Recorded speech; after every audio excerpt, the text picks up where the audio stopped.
Hello, it is Monday, August 14th, 2023 at 3:50 p.m. Eastern Time, USA, 15:50 Eastern Time, USA. I'm Mitch Miller. This is my video journal. Today we're going to talk about some new equipment that's going to be plugged in at the house here. First, I just want to say, I know I come up with new programs, new ideas, new projects just about every day, every week. And if you're focused on one, if you're working on one, like Operation Oligarch or Operation Obama, there's going to be some that want to wait and see what comes next, right? What's the next thing I say? But people, what happens is people make some phone calls in regards to a project or an operation or whatever. They make phone calls. Those phone calls are heard by the supercomputers. They might position themselves in certain ways, and all that plays out on the giant chessboard we call planet Earth. And then a new idea comes to me through the airwaves, right? So my most recent idea is probably usually the best one, but it doesn't mean that the old ideas that I've put out there aren't good, aren't valid, and shouldn't be acted upon. So I guess the key is just focus on one or two and try to get them brought to fruition. Alright, so I was able to go through my grandfather Holmes's house. His children went through all his stuff, took what they wanted, and they opened it up to the grandkids. I was able to acquire some pieces of equipment. I also brought in another piece of equipment that I acquired from Germany, and I just received the power cord for that today, so that's going to be plugged into my internet network. Oh, somebody's calling on the landline. So the first piece of equipment I will show you is this telephone. This is a GE clock radio telephone. So, and it has a battery backup. Model number 2-9711A.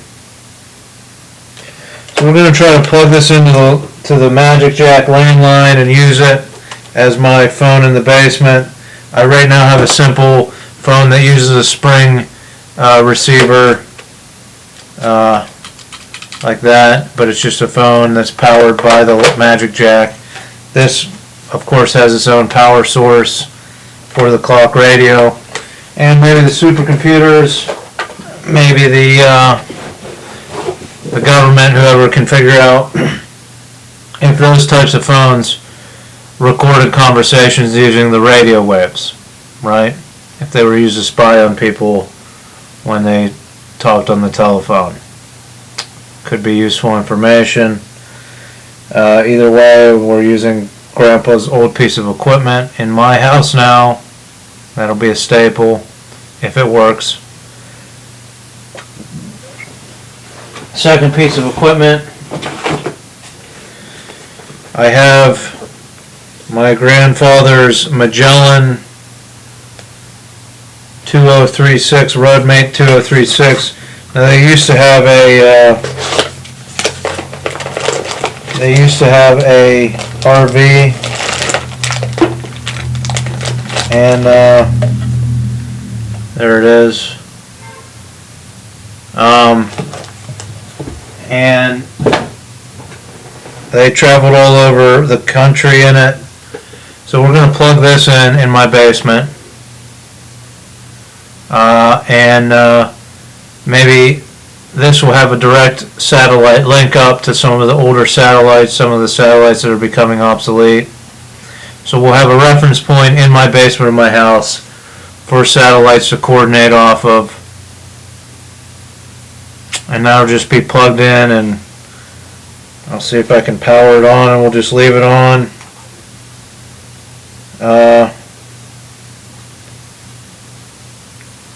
For as long as possible, if it works. Right, it'll just be powered on in my basement. So those are the two pieces of equipment I wanted to talk about. I also got my grandfather's briefcase. It's a Samsonite Dispatch. So if celebrities do want to meet me at mile marker 70 between Ohiopyle and Confluence, Pennsylvania, and they bring their bodyguards, I can line that briefcase with some of that egg crate foam. We can put the bodyguards' phones in it to muffle the sound, muffle the microphones, and we won't lock it so that they can access it and get the phones out in case of an emergency. If there's even any cell service at mile marker 70, it's probably pretty spotty. But they might have a satellite phone or something like that, so we'll see. I could see, so the celebrity would leave their phone in the vehicle, the bodyguard would still have a communication contact to call emergency responders if something went down.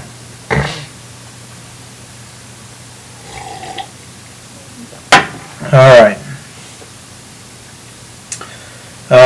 Some other housekeeping information.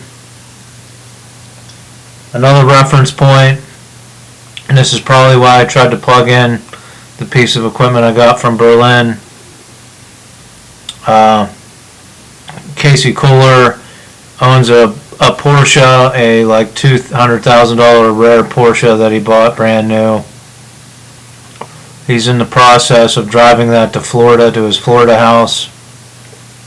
That ignition system probably links up with a satellite system. So that'll be a reference point for the supercomputers in Florida. They don't pay for landlines or landlines, but this is a decent reference point in Florida. He just texted me today from Mount Mitchell, so he just drove it up to Mount Mitchell, and he's in Asheville. He should be getting into Florida tomorrow. So that piece of equipment is moving south. We're grounding the house here with some pieces of equipment.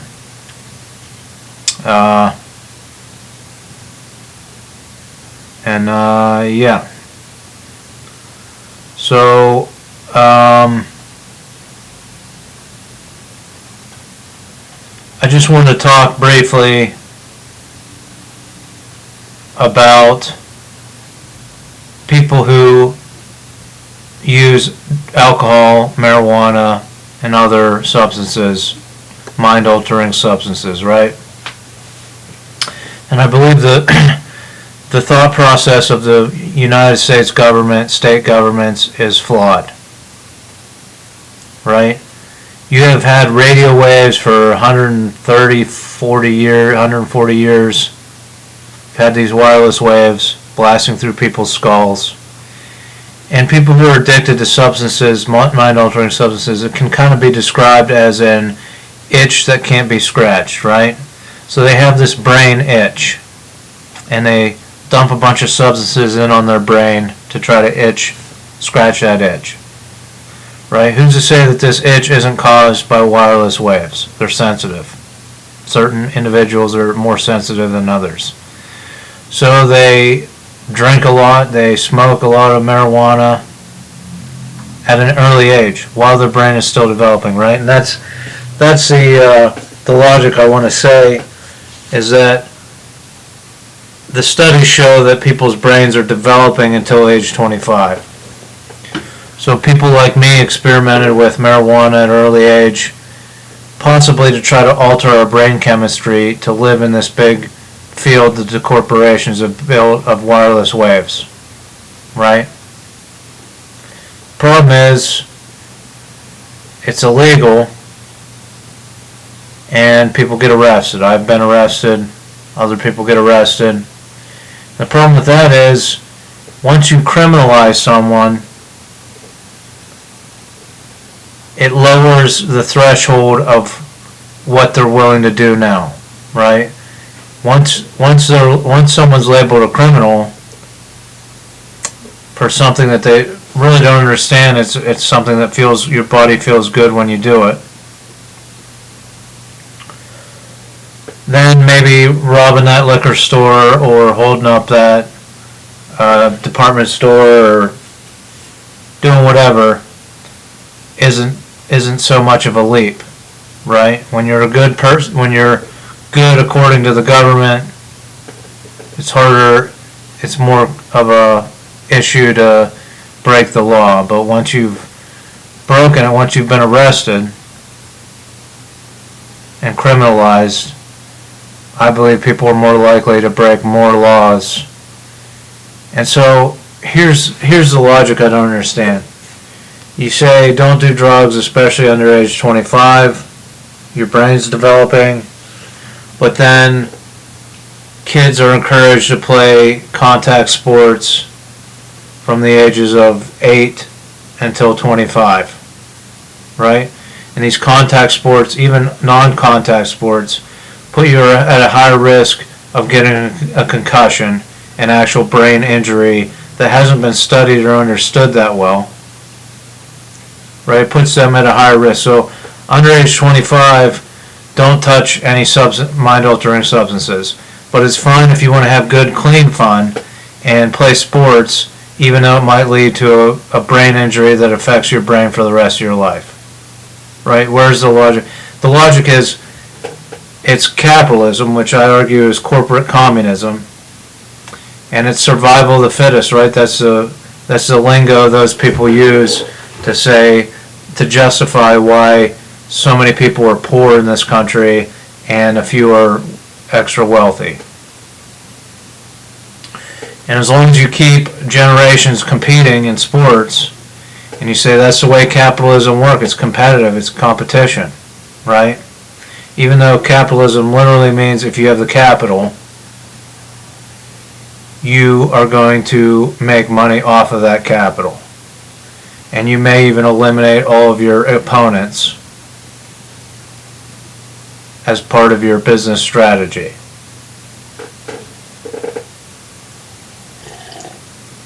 Anyhow, that's the flawed thought process I'd like to put forward. All you people out there arresting people, all the police, all the government agents, where's the rationale? You don't care if people play football until age 25, but it's extra important that we crack down on all the youth that are using mind-altering substances. And if you're under 18, again, you don't get a trial by jury, you get a magistrated. So it's a flawed system, and I feel like the government's thought process is flawed when they won't look in and study what could be the root causes of substance abuse, of people using substances, this itch that can't be scratched, this mental itch. And could it be that some people are wirelessly sensitive and treat themselves, medicate themselves with these substances? We probably will never find out, just like they're not going to do the studies on concussions because it primarily affects black NFL stars. So who cares? Why study it to a high degree when we can keep them entertaining us by smashing into each other and giving each other concussions? They make millions, right? But they die at age 53. So, you know, I guess you should do a better job of informing people of the risks of playing sports, just like you should do a better job of informing people of the risks of using mind-altering substances. And I've proposed how to make a video series about matter-of-factly presenting what is legal and what is illegal in this country, just as a reference point for people who want to know. But there's big money in keeping people ignorant, so that's the way it'll continue to go. Alright, thanks for watching. Join me possibly tomorrow when I talk about something else. Still waiting on those $5,000 checks. Crossing my fingers for those. Let's do this tour of the state capitals and start the process so that the supercomputers can start using technology to monitor the people who really affect people's lives, those that pass laws and those that make decisions in corporations. Okay, I'll go plug this stuff in now, and until next time, and always, I wish you peace, prosperity, and homeostasis.